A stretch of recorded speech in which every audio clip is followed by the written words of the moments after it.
Imaginez la scène.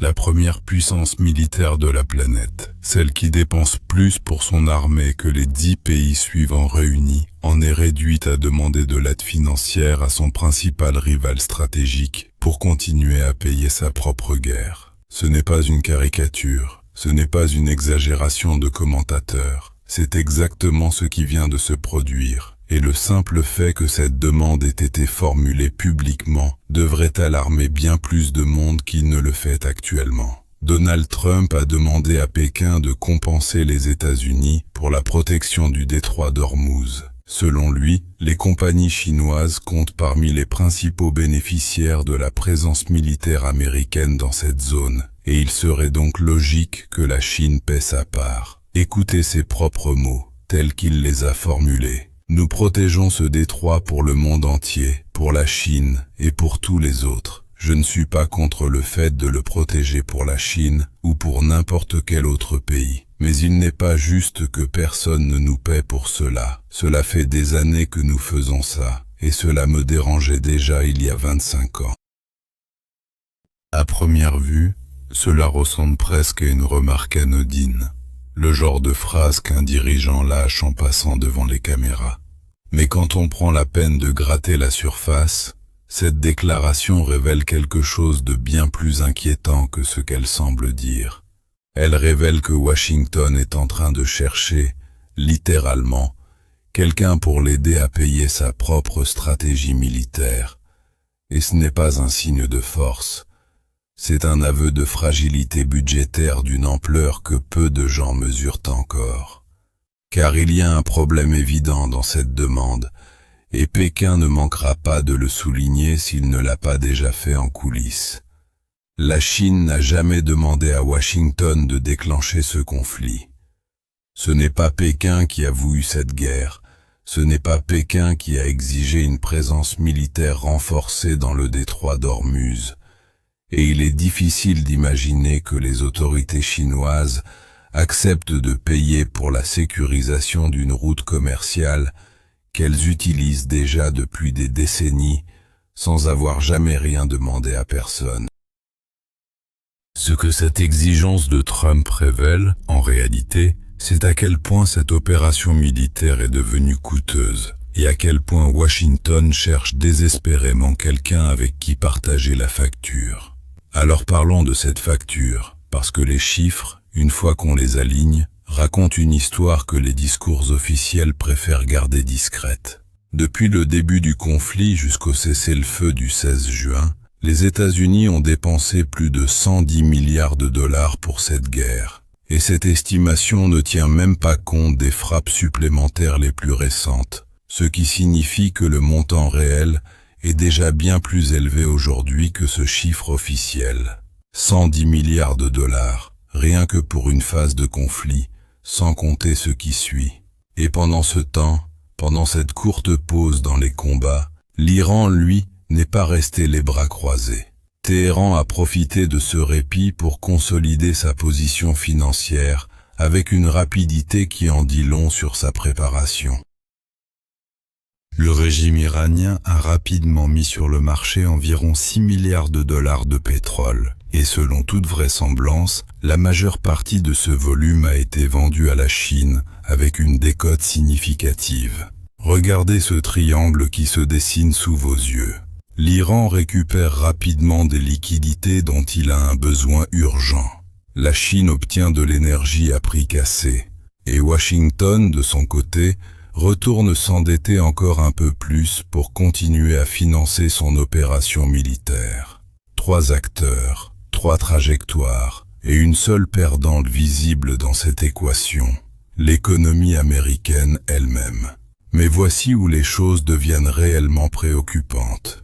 Les dépenses militaires directes pourraient n'être que le début d'une facture bien plus large. Souvenez-vous que l'Iran s'est vu promettre l'accès à un fonds de reconstruction pouvant atteindre 300 milliards de dollars. Les pays du Moyen-Orient touchés par les destructions n'ont probablement pas les moyens de financer seuls une telle reconstruction.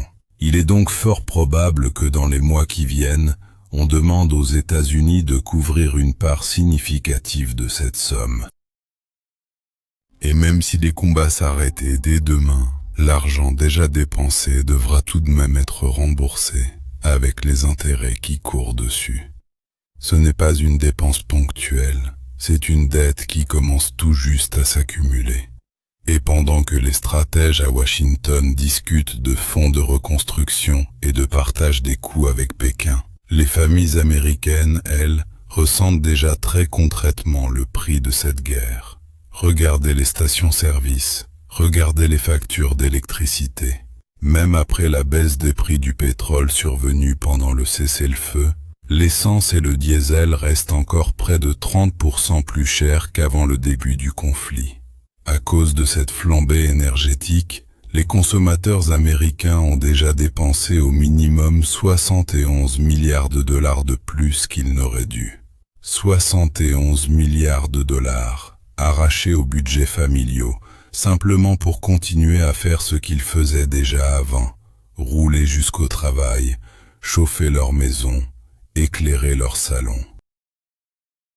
Et chaque dollar supplémentaire dépensé pour faire le plein ou payer une facture d'électricité, c'est un dollar en moins pour l'épicerie, pour l'épargne, pour les loisirs, pour tout ce qui constitue une vie normale. Mais l'impact ne s'arrête pas aux automobilistes. Le diesel plus cher fait grimper le coût du transport de marchandises à travers tout le pays. Les compagnies aériennes, les services de livraison, les agriculteurs, les industriels, tous font face à des coûts de carburant en hausse, et tous finissent par répercuter une partie significative de ces coûts sur les consommateurs finaux. Autrement dit, cette guerre alimente une pression inflationniste supplémentaire, précisément au moment où les ménages américains souffrent déjà de prix élevés depuis plusieurs années. Washington se retrouve donc prise en étau, littéralement de tous les côtés à la fois. Les opérations militaires exigent de nouvelles dépenses budgétaires. La reconstruction régionale pourrait créer un engagement financier massif supplémentaire. L'énergie chère affaiblit la demande intérieure des consommateurs. Et pendant ce temps, le gouvernement continue de payer les intérêts sur toutes les dettes déjà accumulées, celles d'hier, d'avant-hier et de toutes les années précédentes. À l'heure actuelle, la dette publique des États-Unis s'élève à environ 39 500 milliards de dollars. Cela représente près de 110 000 dollars par habitant du pays. Un nourrisson qui vient de naître aujourd'hui hérite déjà de cette part de dette. Et le déficit continue de croître, tandis que les nouvelles frappes militaires augmentent encore les dépenses. Certains analystes estiment que la dette pourrait dépasser 40 000 milliards de dollars avant même la fin de cette année. Et cette charge d'intérêt devient particulièrement dangereuse pour une raison précise. Les investisseurs exigent désormais de Washington des rendements bien plus élevés en échange de leur volonté de continuer à financer sa dette. Lors de la dernière adjudication d'obligations du Trésor à 30 ans, le gouvernement a dû proposer un rendement de 5,6% pour attirer suffisamment d'acheteurs. Il y a seulement 4 ans, ce taux tournait autour de 2%. Cela signifie concrètement que lever de nouveaux emprunts à long terme coûte désormais presque 2 fois plus cher qu'auparavant.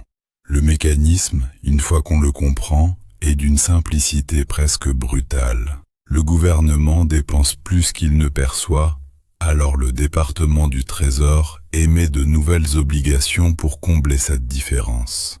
Plus il y a de titres de dette qui inondent le marché, plus les investisseurs s'inquiètent de l'état des finances fédérales, et plus ils exigent des rendements élevés en compensation du risque perçu.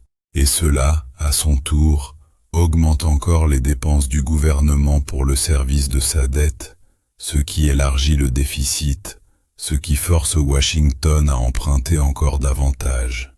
Une boucle, un cercle qui se resserre sur lui-même, année après année. Les derniers chiffres budgétaires montrent à quelle vitesse ce cycle s'accélère actuellement. Le mois dernier, le déficit fédéral a atteint environ 120 milliards de dollars.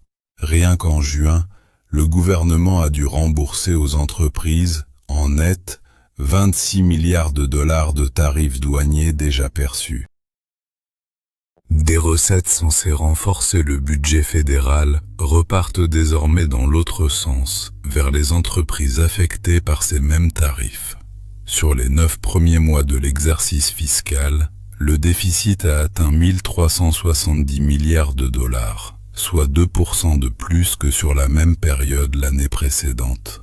En moyenne, le département du Trésor a dû emprunter plus de 150 milliards de dollars par mois, et les intérêts sur la dette publique coûtent désormais environ 24 milliards de dollars chaque semaine. L'an dernier, ces paiements représentaient près de 14% de l'ensemble des dépenses fédérales, et la situation autour des tarifs douaniers pourrait encore s'aggraver. Si les remboursements se poursuivent au rythme actuel, Washington pourrait perdre au moins 20 milliards de dollars de recettes tarifaires nettes chaque mois. Il existe des options bien sûr, mais chacune d'elles porte en elle des conséquences sérieuses. Washington pourrait réduire ses dépenses ou augmenter ses recettes fiscales, mais les deux options accentuent la pression sur une économie déjà fragilisée. On pourrait aussi laisser filer une inflation plus élevée pour que la dette se déprécie progressivement en termes réels, une stratégie discrète mais qui appauvrit silencieusement tous ceux qui épargnent en dollars. La Réserve fédérale pourrait également recommencer à créer de la monnaie pour soutenir le marché de la dette publique, mais cela affaiblirait le dollar et frapperait durement le pouvoir d'achat de tous ceux qui détiennent des obligations américaines. Le défaut de paiement pur et simple reste évidemment le scénario le plus extrême, presque impensable. Mais même sans défaut formel déclaré, la situation financière devient chaque jour plus difficile à maîtriser. Si vous voulez vraiment comprendre ce qui se joue derrière ces chiffres, et pourquoi cette histoire dépasse largement le simple récit d'une guerre au Moyen-Orient, abonnez-vous et laissez un like, parce que ce qui suit change complètement la perspective. Car il y a un détail que la plupart des analyses passent sous silence, et c'est peut-être le plus important de toute cette histoire. L'un des plus grands créanciers étrangers des États-Unis a commencé à transférer une partie de ses réserves hors de la dette américaine, vers d'autres actifs. Et ce créancier, c'est la Chine. Pékin demeure encore aujourd'hui l'un des plus grands détenteurs étrangers de bons du Trésor américain, ce qui signifie que le moindre changement significatif dans la destination de ces capitaux a des répercussions énormes sur l'ensemble du marché obligataire américain. Le signe le plus visible de ce basculement, c'est la demande croissante de la Chine pour l'or physique. Selon les chiffres officiels, Pékin aurait acheté 10 tonnes d'or en mai dernier. Mais Goldman Sachs, de son côté, estime que le volume réel serait plutôt proche de 48 tonnes, soit environ 5 fois le chiffre officiellement annoncé. Et détail qui mérite qu'on s'y arrête, cet or est physiquement rapatrié depuis le marché londonien, retiré du système financier occidental, et non simplement conservé sur des registres électroniques à l'intérieur de ce même système. Les raisons de la Chine sont en réalité parfaitement compréhensibles une fois qu'on prend un peu de recul. Pékin a observé, en direct, comment Washington et ses alliés ont gelé ou restreint l'accès aux actifs étrangers de la Russie et de l'Iran. Les autorités chinoises comprennent parfaitement qu'un jour, les mêmes instruments financiers pourraient être retournés contre elles. Si les relations avec les États-Unis continuent de se détériorer, réduire son exposition aux actifs libellés en dollars tout en accumulant de l'or physique devient pour Pékin une stratégie rationnelle de réduction du risque, presque une police d'assurance contre un avenir géopolitique incertain. Et c'est ici qu'intervient une déclaration qui, avec le recul, pourrait bien être perçue comme un tournant. Le secrétaire au Trésor, Scott Bessent, a récemment expliqué à quel point l'accès au dollar peut devenir une arme redoutable lorsque Washington décide de faire pression sur un autre pays. Écoutez ce qu'il a lui-même déclaré. Nous avons créé une pénurie de dollars dans ce pays. L'une des plus grandes banques d'Iran a fait faillite. Les déposants ont commencé à retirer massivement leur argent, et la banque centrale a dû faire tourner la planche à billets. La monnaie iranienne s'est effondrée, l'inflation a explosé, et en conséquence, les gens sont descendus dans la rue. Pour Washington, cet exemple illustre la puissance du système du dollar. Mais pour Pékin, ces mêmes mots résonnent comme un avertissement direct et sans détour. Les États-Unis viennent essentiellement de démontrer, dans leurs propres termes, leur capacité à créer une pénurie de dollars, à faire pression sur un système bancaire entier, à affaiblir une monnaie étrangère et à provoquer une inflation galopante, tout cela sans même avoir recours à la force militaire. La Chine n'a absolument aucune intention de laisser sa propre position financière vulnérable face à une stratégie de cette nature. Et dans ce contexte précis, l'exigence de Trump de faire payer à la Chine la sécurité du détroit d'Ormuz apparaît sous un jour encore plus contradictoire, presque absurde. Washington souhaite que la Chine contribue à financer la protection d'une route pétrolière stratégique essentielle, tout en montrant ouvertement, dans le même temps, comment l'accès au dollar peut être transformé en arme contre des rivaux géopolitiques. Comment demander à quelqu'un de payer pour sa propre sécurité tout en lui rappelant, dans la phrase suivante, qu'on pourrait un jour l'étrangler financièrement. Ce paradoxe n'échappe à personne à Pékin, croyez-le. Pendant ce temps, les États-Unis tentent malgré tout de préserver un canal diplomatique avec la Chine, comme si de rien n'était. Trump accuse ouvertement Pékin d'ingérence dans les élections américaines. Et pourtant, en parallèle, Marco Rubio continue de chercher activement à organiser une visite du président chinois Xi Jinping. Washington a besoin du commerce avec la Chine, cela ne fait aucun doute. Il serait extrêmement avantageux pour l'économie américaine que Pékin continue de réinvestir ses excédents commerciaux dans les actifs américains, comme il l'a fait pendant des décennies. Mais la Chine, elle, a déjà pris sa décision. Réduire cette dépendance. Les achats d'or ne constituent en réalité que la partie la plus visible d'un changement bien plus vaste dans la manière dont ce pays commerce et investit ses gains à l'échelle mondiale. Environ 99% des échanges commerciaux entre la Chine et la Russie se règlent désormais en roubles ou en yuan. Plus largement, environ 60% du commerce transfrontalier chinois est déjà réglé en yuan, et non plus en dollars. Comprenez bien ce que cela signifie. Auparavant, les pays devaient conserver d'importantes réserves en dollars pour payer leurs importations et régler leurs transactions internationales. Une partie considérable de cet argent était ensuite réinvestie dans des bons du Trésor américain, offrant à Washington une source stable et prévisible de financement. Mais plus la Chine commerce dans sa propre monnaie, moins elle a besoin de dollars pour ses opérations quotidiennes, et moins elle a de raisons de recycler ses revenus commerciaux dans la dette publique américaine.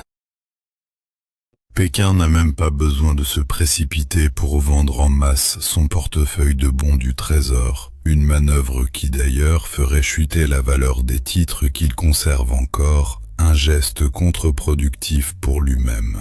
La Chine peut simplement attendre l'échéance des obligations déjà acquises, encaisser les sommes correspondantes et tout simplement ne plus les réinvestir dans le même système. Avec le temps, le résultat final sera pratiquement identique. Le volume de capital chinois qui soutient le marché de la dette américaine va progressivement diminuer, et l'argent ainsi libéré pourra être redirigé vers l'or physique, vers le développement de l'industrie nationale et vers les technologies stratégiques. La Chine s'apprête déjà à consacrer environ 300 milliards de dollars à l'intelligence artificielle et au développement de semi-conducteurs de pointe. Du point de vue de Pékin, Il est bien plus rationnel de financer sa propre indépendance technologique que de continuer indéfiniment à prêter son argent durement gagné à Washington. Et ce mouvement dépasse très largement les frontières chinoises.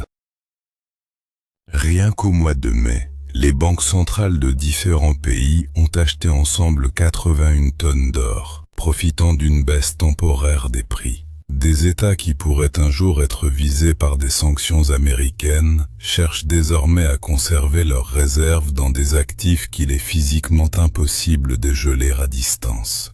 Et même des pays neutres, voire officiellement alliés de Washington, commencent sérieusement à douter de la fiabilité à long terme des obligations d'un État qui continue d'accumuler de la dette à un rythme aussi soutenu.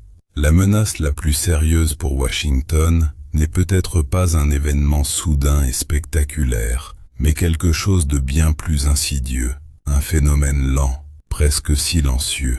La disparition progressive d'une demande étrangère que l'on croyait garantie pour toujours. Plus les pays règlent leurs échanges dans leur propre monnaie nationale, moins ils ont besoin de dollars. Et chaque banque centrale qui transfère ses réserves vers l'or retire, mécaniquement, un peu plus d'argent du marché des bons du Trésor américain.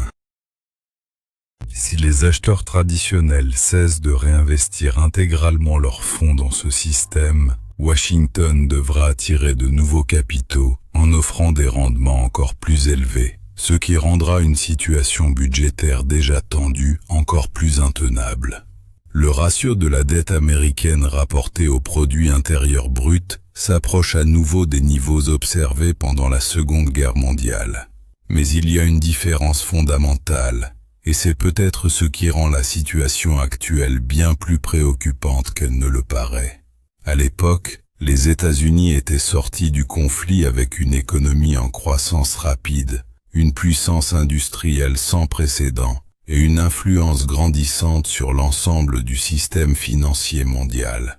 Aujourd'hui, Washington fait face à une croissance qui ralentit, à des emprunts devenus coûteux, et à un monde dans lequel les autres nations disposent désormais de bien plus d'alternatives à la dette américaine qu'elles n'en avaient auparavant.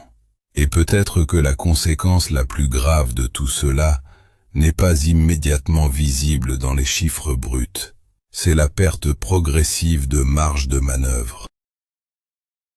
Plus une part importante des recettes fédérales part dans le paiement d'intérêts, moins le gouvernement conserve de capacités réelles pour répondre à la prochaine récession, à la prochaine guerre ou à la prochaine crise financière majeure. Toute situation d'urgence future exigera une nouvelle vague d'emprunts sur un marché qui exige déjà de Washington des rendements toujours plus élevés. C'est un piège qui se referme lentement, presque imperceptiblement, mais qui se referme tout de même.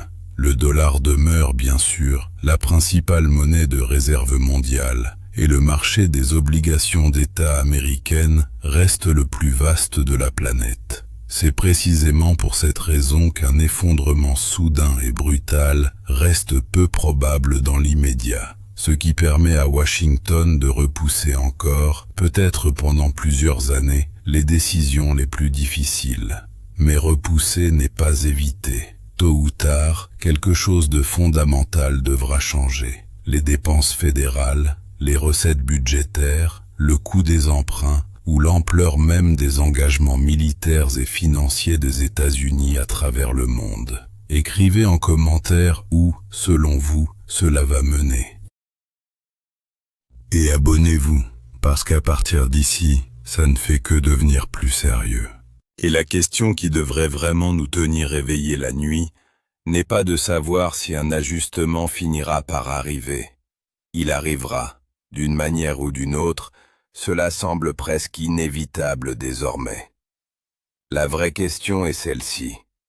Washington procédera-t-il à ces changements de son plein gré, de manière contrôlée, ou bien sera-ce le marché obligataire lui-même, avec sa brutalité impersonnelle, qui finira par les contraindre, au moment le moins choisi, dans les conditions les plus douloureuses? Parce que pendant que les responsables politiques américains débattent encore de qui doit payer pour la sécurité d'un détroit à l'autre bout du monde, un nombre croissant de pays, discrètement, méthodiquement, choisissent déjà de se tourner vers l'or et vers l'investissement dans leur propre économie plutôt que de continuer à financer une décennie supplémentaire de déficits américains. Et si cette tendance se poursuit au rythme actuel, si chaque mois apporte son lot de nouvelles tonnes d'or rapatriées, ces nouveaux contrats commerciaux réglés en monnaie locale, ces nouvelles banques centrales qui réduisent discrètement leur exposition au dollar, alors ce qui se joue en ce moment n'est peut-être pas simplement une querelle diplomatique autour du remboursement d'une opération militaire au Moyen-Orient. Ce pourrait bien être le tout début d'un basculement bien plus profond, un basculement dans l'équilibre financier mondial lui-même, un basculement dont personne ne peut encore dire avec certitude jusqu'où il ira, ni combien de temps Washington pourra encore repousser l'échéance avant que la facture, cette fois, ne devienne réellement impossible à ignorer.